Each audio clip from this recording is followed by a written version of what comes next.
volver.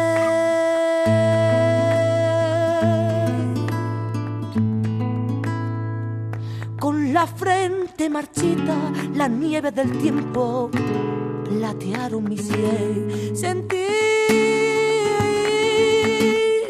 que es un soplo la vida, que 20 años no es nada, que febril la mirada y errante en la sombra te busca y te nombra vivir. Con el alma aferrada a un dulce recuerdo que lloro otra vez.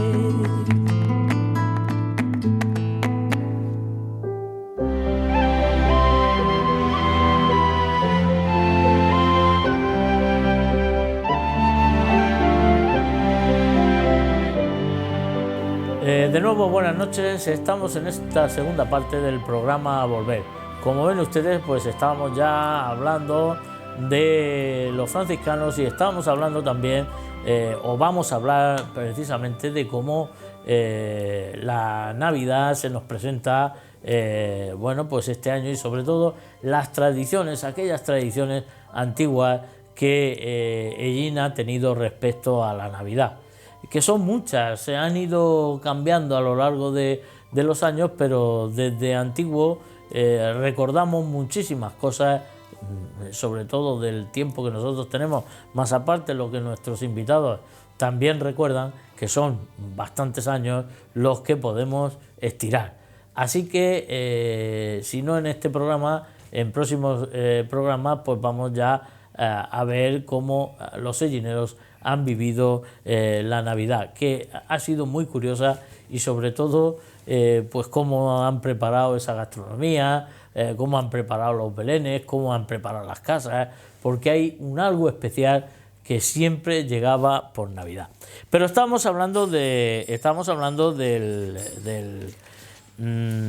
convento de los franciscanos, y estábamos hablando de ese claustro precioso de planta rectangular que tenemos, con una serie de claves y de platos del plateresco que nosotros nos gusta tanto. A mí personalmente es lo que más me encanta, esos arcos de medio punto, esas columnas adosadas, esos platos que están intercolumnios, es decir, una cosa preciosa. Y por supuesto, pues el camarín. Qué duda cabe que el camarín es otra de las joyas que tenemos allí en el convento de los franciscanos. Es una pieza única en la comarca y en la región. O sea, era un sacrilegio haber perdido eso. Dentro de su género, que responde al estilo rococó, con decoración de estuco. Bueno, aunque lo que es el altar, lo que hace de altar al es más bien de estilo barroco churrigueresco en algunos de esos aspectos. Con decoración de estucos, espejos, eso en su interior, claro, en su interior sí, con decoración de estucos, espejos, molduras doradas que le dan un tono de lujo y de riqueza. Su estilo se complementa con el excepcional pavimento de cerámica del siglo XVIII. Hay que tener en cuenta que en el siglo XVIII, cuando vienen las ideas ilustradas y cuando nuestros reyes, el rey Carlos III sobre todo, fundamentalmente empieza a traer a España lo que son las manufacturas reales, una de las cosas que van a generar van a ser las porcelanas, van a ser las cerámicas, van a ser también los tapices, las pinturas, todo esto que este rey, Carlos III, trató de difundir por diversas ciudades de España, fundamentalmente porque él tenía una idea, y era que él era rey de Italia, no estaba acostumbrado a la nobleza española y tenía otra mentalidad diferente, fundamentalmente porque el camino italiano había enseñado otra serie de cosas, como es la industrialización, cosa que la nobleza española estaba más en lo que era la fiesta, las cazas, etcétera, etcétera, y con su ministro, el conde Aranda, y donde participó también el conde Floridablanca, pues intentaron traer la industria a España, y fue precisamente en estas manufacturas. Y de estas manufacturas salen precisamente también estos pavimentos de cerámica del siglo XVIII, que por eso son tan importantes que se hayan conservado allí en el camarín, realizados a base de bellas escenas profanas de caza y pesca y pinturas con temas de la creación de Fray Antonio Villanueva, que demuestra su maestría pictórica.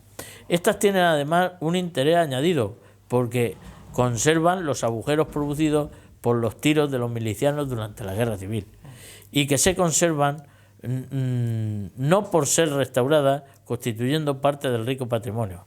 La decoración del camarín que nos introduce en lo que es el barroco final y parte del rococó, y que tenemos allí porque además parece ser que en principio nos acordamos que cuando estábamos allí en restaurando lo de la parte de franciscano, y luego hubo un momento que se iban a restaurar las pinturas, que luego se restauraron las pinturas, pensaban que eran de tiros y de todo eso que se habían hecho, y precisamente cuando se hace esa restauración resulta que eran piedras lo que habían tirado, y no eran tiros sino piedras.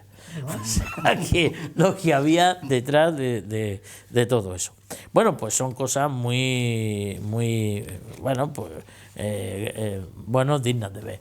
Lo que quería también que me dijerais, ¿qué pensáis que ahora va a ser, a partir de ahora, el convento de los franciscanos? ¿Qué futuro le aguarda? De todo lo que estáis viendo y de todo eso.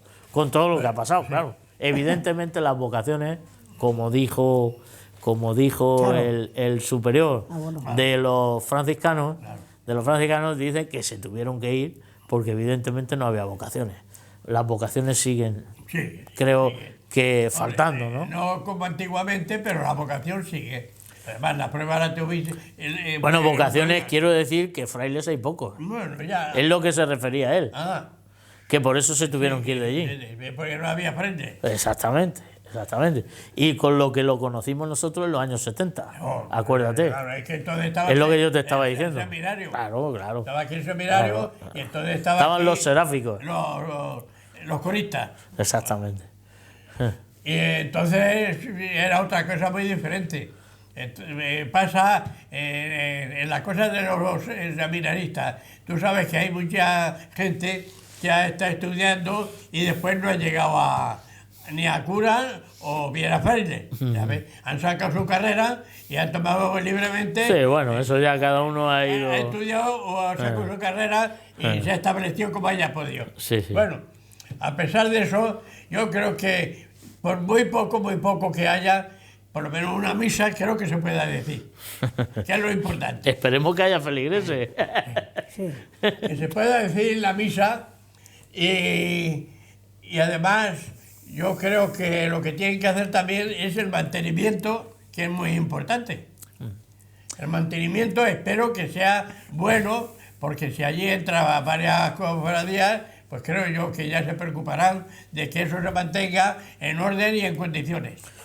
Tanto a la hora de abrir, como a la hora de cerrar, como a la hora de limpieza. Todo eso es muy importante. De forma que yo solamente opino eso. Que diga misa todos los domingos, irá más personal o irá menos.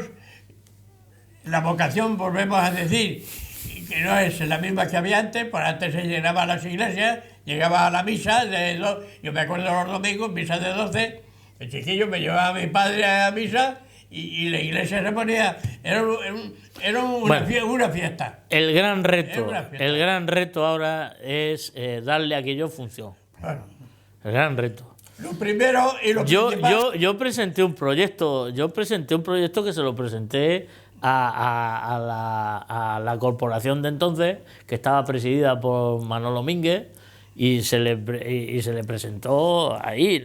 No sé, bueno, dónde habrá caído eso, si se le haría caso o no se le haría caso, pero yo lo tengo muy claro. Yo aquello lo tengo muy claro. Aquello, si no se le da función, aquello va a terminar también por... La gran función, pienso que puede ser, no sé si estáis de acuerdo vosotros, puede ser introducir allí la asociación de cofradías y las cofradías.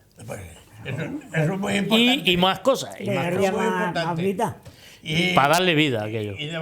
Y si se plantean de hacer el museo, creo que también habría para hacerlo. Hay parte también incluso para hacer el museo. Toda la parte de atrás del corredor, allí cabe un montón de cosas para el museo. Pero mira, sigo diciendo, yo lo dije, lo he dicho, no sé el caso que se hará o que no se hará, Bueno. pero un ejemplo lo tienen en Orihuela. Yo recomiendo que vayan a Orihuela y que lo vean allí. Eso lo he visto yo. El funcionamiento que tiene aquello. El funcionamiento que Y tiene muy aquello. visitable. Y luego allí, que si exposiciones de cartelería, toda la cartelería que ya no queda en ningún sitio, archivos, la esta que tendrían las diferentes cofradías, que tendrían allí un pequeño habitáculo para eso. Para ellos. Y eso tendría vida diaria, claro. un mantenimiento diario. Y sobre todo, pues La gente para que enseñarlo al turismo, claro, por supuesto. Hombre, eso es muy importante. Eso para enseñar el turismo, yo es que he presenciado, como lo he explicado algunas veces, de pasar por la puerta y venir excursionistas, se encontraban las puertas cerradas, aquello parecía, por decirlo de alguna manera, parecía un cementerio, Exactamente. y era un abandono tremendo lo que había. Claro. De forma que- Y bueno, y luego tienen otro edificio en enfrente, que es la Casa Salazar. Ahí lo que yo les propuse al equipo de gobierno, cada uno que proponga lo que quiera, No, como claro, somos claro, libres de proponer, claro. pues que estuviera el Centro Nacional del Tambor allí. El Centro Nacional del Tambor. Sería una buena ¿Por qué? Solución. Porque allí es el pueblo donde más tambores se tocan de toda España. De toda España. Y por lo tanto, y podemos decir, la tamborada más grande del mundo. Eso Podemos sí que está decir. claro. ¿No? Podemos decir. Por lo tanto, tiene el honor de eso. ¿Qué traería eso? Pues la sede permanente ahí. La sede permanente ahí. Tendría archivos de toda España que todo el mundo podría visitar, videoteca, fonoteca, en fin, un centro de difusión y sobre todo de difusión hacia el exterior.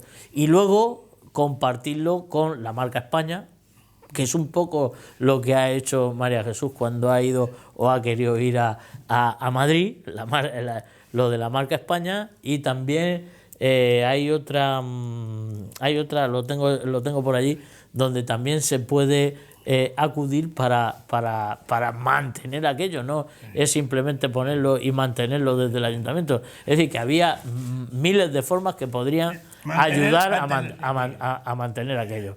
Yo sé que de lo que nosotros estamos hablando y proponiendo, pues cuesta muchísimo. Bueno, se deja caer y cada uno Sí, que opine de una manera. que tome Sus medidas. las medidas. Es decir, aquí hay una cosa muy clara y es que con todo el patrimonio que tenemos en Ellín, o lo ponemos en funcionamiento Aquí- o esto no se va a poder resistir. O no funciona. O no Aquí funciona hay que y no se traer va a poder turismo. resistir. Exacto. Claro, es una de las cosas se porque trae puede. de la manera de lo que estoy Claro. arreglándolo todo. Claro, Y arreglándolo entonces todo. tendríamos una buena ruta. Claro, y una de buena cosas ruta, bonitas, exactamente. Cuando llegue a estar en el Zamorano Efectivamente. y empezando al Tormo se pueden... Pero si ahora mismo tienes la iglesia monumental de Nuestra Señora de la Asunción, tienes el santuario del el Rosario, Rosario. tienes la ermita de San Rafael, el día y nada más que las vistas que tienen allí. Tienes, Es un bueno, pueblo el muy corazón de bonito, Jesús no es de la misma, porque es más reciente, pero tienes el casco antiguo. Tiene que se le dé un poco de aliciente al castillo, Sí, sí, y que se le dé un pueblo, poco de pueblo, aliciente al pueblo. castillo. Tienes el Tormo de Minateras, tienes las pinturas, y tienes el convento ahora de los franciscanos. Con eso tienes para hacer rutas y bueno, y que venga gente y explicarle Que se puedan ir con y explicarle Pero me explico. eso ha ayudado las con historias. todos los museos que hay, que no hay que quitar, que hay que añadir y que hay que reforzar. Con todo eso sería fabuloso. Pues sí. Fabuloso para que la Yo no me gente, explico- para atraer a la gente. Sí, Yo, por ejemplo, he estado en Madrid el sábado, he estado y verdaderamente con el de las luces, madre mía la que se ha montado allí. pero ríos y ríos de gente que no Sí, puede no coge- pasar. Es decir, y gente de allí desplazada, de aquí también, que me la encontré allí, la calle Fuencarral, cuando salí de la calle Fuencarral a la Gran Vía, no, me encontré allí con la manifestación de la cumbre climática. Bueno, pues al pasar allí a la calle Preciado, no se podía pasar un río de gente para un lado, otro río de gente para allá, viendo las luces. Y no me digan nada de gente de pequeños viendo lo del Cortilandia. Eso era que yo digo, no lo puedo creer, Aquí hay que traer que a la haya gente aquí como sea. tanta gente y la mayoría, todo gente de extranjeros, de tal. Sí. O sea, algo que digo, madre mía, con qué poco, fíjate la que han montado aquí. O sea, ¿por qué aquí que tenemos mimbre no se pueden hacer y todas esas cosas de cosas? categoría que no las hay. Y cosas de categoría. Así que, Hay que hacer para atraer al público Sí. y darle vida al pueblo, que es lo que no tiene. bueno, en la Plaza de los Franciscanos, y aquí este libro lo recuerda, el Hellín en la Guerra de la Independencia, en la portada, significa el enfrentamiento que tuvieron precisamente los franceses en el cuartel general que se encontraba aquí y en la Plaza de los Franciscanos, cuando llegaron los franceses y resulta que hubo una orden por parte de las juntas centrales de los españoles, cuando a los reyes se habían llevado por las abdicaciones de Bayona, se habían llevado a Francia, a París, y habían dejado a Pepe Botella, pues la Junta Central decían que cuando entraran los franceses a una ciudad, todos los habitantes se tenían que retirar a las montañas, con el fin de que no se encontraran a nadie en el pueblo y no darles provisiones, no darles de nada a los franceses. Bueno, pues resulta que allí hubo un episodio histórico que fue precisamente y que tuvo lugar con el convento de los franciscanos, que era el hospital militar del cuartel general, y la Casa Salazar. ¿Por qué? Porque en la Casa Salazar los únicos que se quedaron de todo Hellín fueron los sirvientes y trabajadores de la Casa Salazar, que por entonces eran un montón. Un montón. Y bueno, Claro, tienen- cuando llegaron los franceses allí, vieron que no había nadie y tal y cual, salieron por sorpresa los sirvientes de la Casa Salazar con guadaña, Munición, claro. con todos los aparatos de La agricultura. astiles, todo lo de agricultura, hoces, de todo, y empezaron a machetazos con los franceses. De tal forma que a todos los que pillaron, algunos se emparedaron en la pared, y de hecho, en algunas casas de la calle Portalí, cuando se han hecho restauraciones de las casas, resulta que han aparecido soldados empotrados en las paredes de las casas. Sí, ¿verdad? O sea, precisamente de ese hecho histórico. Es decir, un hecho histórico que también recuerda el convento de los franciscanos y el cuartel general que estaba allí, precisamente donde estaba la torre, al lado de donde estaba la torre de los franciscanos. Esta torre, que por cierto, no existe. Ahí en su lugar está el patio. Bien, aquí en esta foto se ve perfectamente que después pusieron el parque de bomberos y zapadores, parque municipal, porque el convento pasó por multitud de vicisitudes a lo largo de toda su historia. Fue cárcel, fue escuela, fue hospital, en la Guerra de la Independencia fue hospital, y aquí tuvo el cuartel general de los militares en Hellín, porque tenía comandancia. Hellín ha tenido comandancia durante mucho tiempo. ¿Y qué pasó? Pues el episodio ese. Pero en el año 1894 esta torre se declaró en ruina. Ahora os voy a contar el pasaje ese de cuándo se declaró en ruina y quiénes fueron los que estuvieron cuando se declaró en ruina. Mirad,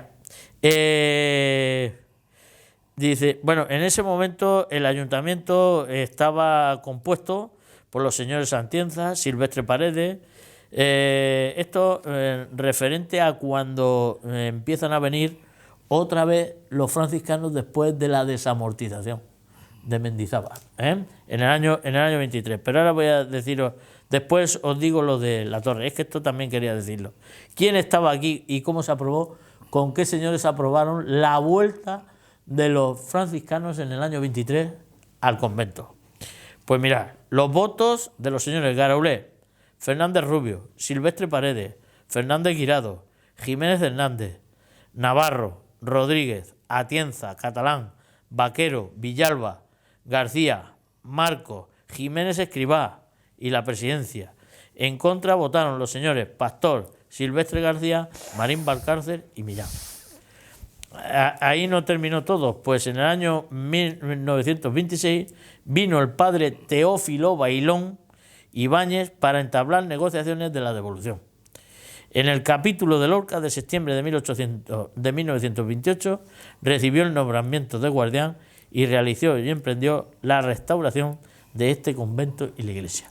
O sea que con los votos de todos estos señores que formaban el ayuntamiento. Bueno, referente a lo que estaba diciendo de cuando se empieza a demoler la torre tuvo varias vicisitudes. Al principio de la desamortización, esta campana que hay aquí, la desamortizaron.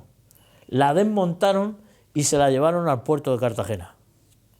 Y lo dejaron todo desmontado y en un estado fatal. Se la llevaron para venderla. Fundirla y venderla. O sea, la desmontaron y todo ya empezó ahí a estar deteriorado. Era un metal. Bien, y entonces, claro, ante tanto deterioro, dice que en 1898 la torre estaba ya cayéndose.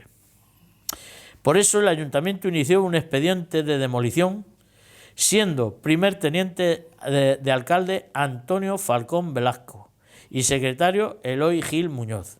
El mismo comenzó con la denuncia del capitán del puesto de la Guardia Civil con fecha de 20 de agosto de 1894, ya que su dependencia tenía alojamiento la fuerza del benemérito cuerpo. El encargo del estudio lo realizó el arquitecto diocesano Justo Millán, que reconoció la torre emitiéndose un dictamen por el que se indicaba el desplome de la torre hacia poniente, o sea, en sentido del cuartel de la Guardia Civil, separándose la torre de la fachada del convento, a la que debía estar unida. Propuso desmontar su último tercio, inmediato superior, y sobre este formar una nueva cubierta y se dieron 10 días para el derribo.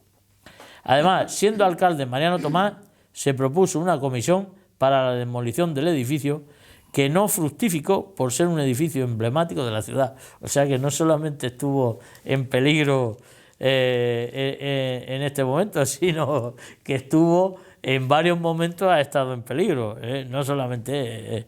En 1924 se formó una comisión para impedir el derribo de la iglesia y el convento de San Francisco por su mal estado. Al final pasó a manos de los franciscanos y todos los servicios que allí se encontraron se les fue buscando nueva ubicación, como la cárcel, el cuartel de la Guardia Civil o las escuelas. O sea, fijaros si era de titularidad pública. Si estaba allí el cuartel, estaba allí tal, estaban las escuelas, estaba todo. Si fuera de título religioso no podrían estar solamente. Y fue Martínez Parra quien realizó todas las operaciones.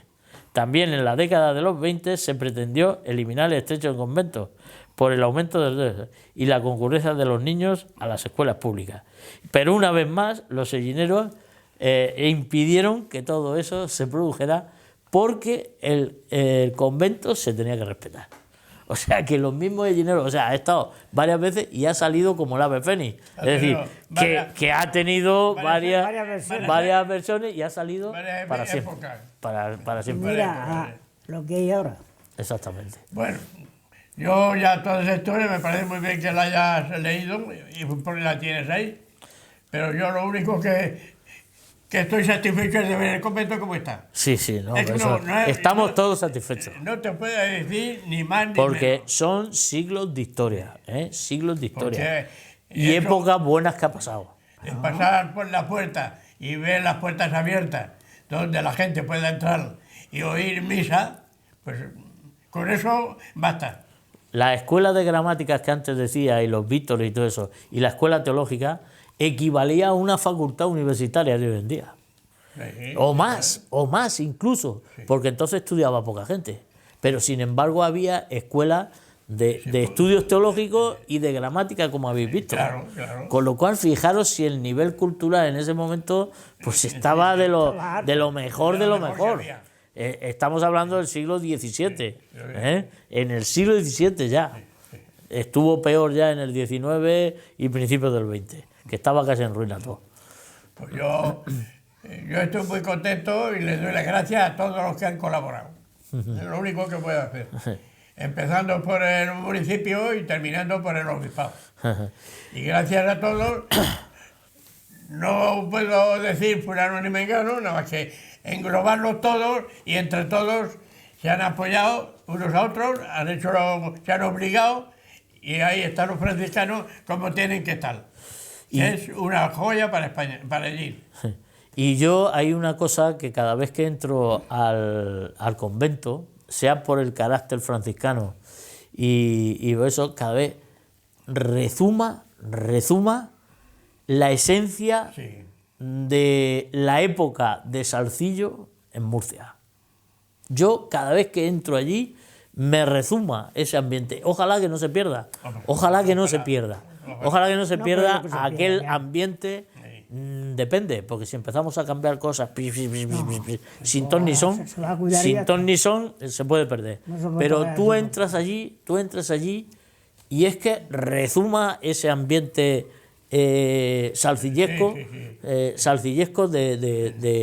siglo XVIII en el Reino de Murcia, porque es que lo ves, nada más entrar, te encuentras con la Dolorosa, aquella de Salcillo, que era la segunda de Salcillo, sigue siendo, la gente no lo valora, pero es la segunda de Salcillo, allí. Luego te recuerdas el enterramiento de Cristóbal Lozano. Luego te recuerdas los distintos, la capilla de San Antonio, de San José, el coro, debajo del coro ese, Mudéjar, en fin, no sé. ¿Sabes lo que me recuerda a mí? El camarín. Cada vez que entro, yo a los franciscanos, me acuerdo, que lo he dicho aquí, de cuando tomé la comunión allí, que también es un recuerdo. Hombre, claro, por supuesto. Y me acuerdo cada vez que paso por la puerta, digo, aquí tomé yo la comunión. Pues precisamente hoy, cuando hablando mi mujer de la entrevista que han hecho con la televisión de Castilla-La Mancha, pues me ha recordado de que ella dice que también tomó la comunión. Claro, sí, quedaba la comunión ahí. Tomó la comunión y le dieron una tortica. Una tortica y una jícara de chocolate. Exactamente. Eso es lo que daban. Eso es lo que me dijo mi mujer. Pues que no ella te le engaño, dieron, bueno, no te engaño. Y los mejores ejercicios espirituales que se hacían en tiempos cuaresmales, de altura, se hacían en el convento de los franciscanos. Yo se los encanto, pasaba por la calle y oía unas voces ahí, unos cantos. Sí. Y otros se ponían los pelos de punta. Y luego la cantidad de gente que habría aprendido allí a leer y escribir. Bueno, eso... tela marinera, cuando incluso no había los curas, incluso a cambio de nada, cuando terminaban los chavales de las labores del campo, que entonces no había otra cosa, de las labores del campo se iban allí y aprendían unas letras, o sea que había un ambiente entre el pueblo y el convento, por eso ha plasmado tanto, Claro, es que daban clases. A mí me daban cuando a las 8 o a las 7 de la tarde me iba a la escuela y ahí en Capuchino me daban. Y luego otra cosa, y ya enlazando con los programas que vamos a tener ahora, los belenes que se hacían allí. Los belenes eran, lo he dicho yo, bueno, había unas imágenes así de grandes, salcillescas. Por eso digo que es que rezuma la esencia salcillesca, que no se puede perder. Que cuando lleguen allí los turistas que vengan, los visitantes que vengan, o quien venga a verlo, hay que saberles transmitir. Y con ese claustro, con ¿Sabes ese lo que han camarín. hecho hoy en un pueblo de Sevilla? No lo sabemos dónde están, ya lo estuvimos. Aquí la diciendo. tendrá. ¿Sabes lo que he visto hoy en la tele? No. ¿Cómo se llama el pueblo? Es un pueblo de Sevilla. Un Belén muy antiguo. Sí, pues claro. Y se llevaron el domingo el nacimiento. Se llevaron el nacimiento. Sí, lo he oído, sí. Y Pues ya como cuando en la cueva se llevaron allí y destrozaron todo. habla Cuando entraron. dice, pues si le damos al valor que tiene, está en los 300.000 euros. Claro. Te digo yo, Pero que todas las figuras te digo llevan yo un que sello. esos belenes que yo he visto, y conforme lo hacían los curas Sí, y los eso seráficos, desapareció y todo. los seráficos, ¿cómo hacían aquello? Eso era bestial, era un encanto. Está- Para mí era el mejor Belén que había en Ellín, con diferencia. Con diferencia. Y el También catenario con que mucho- era diferencia. precioso. Y tener Que- mucho gusto para hacerlo. que ellos transmitieron muchos de esos valores de la escultura salcillesca aquí en Ellín y la tendencia belenística que hay en Ellín, porque en Ellín hay tendencia belenística. Lo que ocurre es que no lo sabemos sacar, no se sabe sacar. Hombre, Rafael sabe hacerlo. Sí.